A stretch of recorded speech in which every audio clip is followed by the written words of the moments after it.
రోజు మీరందరూ కూడా ఈ విషయంలో కూడా కూటమి అంతా కూడా ఐక్యంగా ఉండాలి.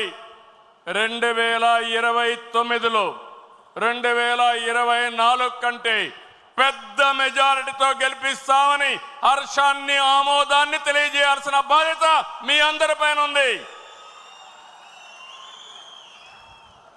అదే సమయంలో పేదల సేవలో సోషల్ రీఇంజనీరింగ్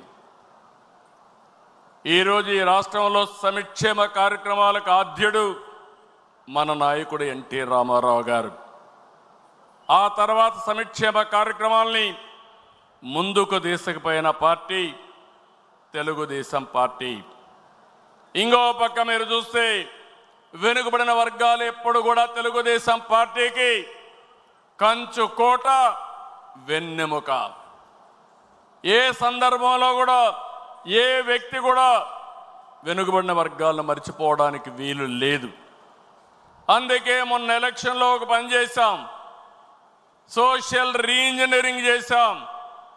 అన్ని కులాలకు సముచితమైన స్థానం ఇవ్వాలని, వెనుకబడిన వర్గాలకు పెద్దపీట వేయాలని మనం ముందుకు పోయాం. దీని ఫలితాలు కూడా బ్రహ్మాండంగా వచ్చాయి.